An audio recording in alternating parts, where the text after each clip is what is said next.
Dans un petit village niché au pied des montagnes, vivait un humble ouvrier nommé Étienne. Chaque jour, il se réveillait à l'aube, prêt à accomplir ses tâches dans l'usine de fabrication de montres. Il assemblait minutieusement les pièces, répétant les mêmes gestes inlassablement. Pourtant, une question persistait dans son esprit: quel est le sens de tout cela? Étienne était respecté dans sa communauté pour son assiduité et son sens du devoir. Mais il ressentait un vide qu'il ne parvenait pas à combler. C'était comme si une partie essentielle de lui restait inexplorée, cachée derrière la routine quotidienne. Un soir, tandis qu'il errait sans but dans les ruelles du village, il rencontra un vieil homme nommé Lucien. Assis sur un banc, Lucien semblait étudier les étoiles avec un intérêt intense. Étienne, intrigué, s'approcha. « Bonsoir, Lucien. Que cherchez-vous dans le ciel ?» demanda-t-il. « Je cherche le sens » répondit Lucien, sans détourner son regard. « Et toi, Étienne, que cherches-tu » Surpris par la question, Étienne hésita avant de répondre: « Je crois que je cherche la même chose. » Lucien sourit, comme s'il connaissait déjà cette réponse. « Alors assieds-toi et partageons une leçon. » Ces mots furent le début d'une série de rencontres où Lucien partageait sa vision de la vie avec Étienne.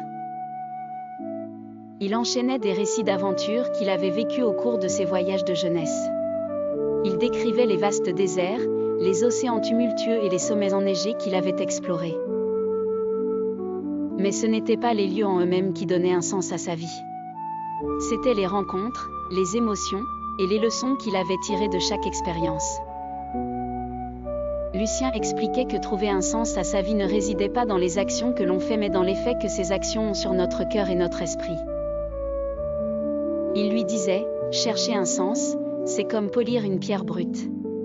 Cela ne se voit pas tout de suite, mais en travaillant patiemment, la beauté intérieure apparaît. » Peu à peu, Étienne comprenait que pour trouver son propre sens, il devait être à l'écoute de ses passions et de ses envies, même si cela signifiait sortir de sa zone de confort. Inspiré par ces enseignements, Étienne décida de prendre un congé et de voyager à son tour. Il souhaitait découvrir le monde au-delà de son village, avec l'espoir que cette quête nourrisse son âme.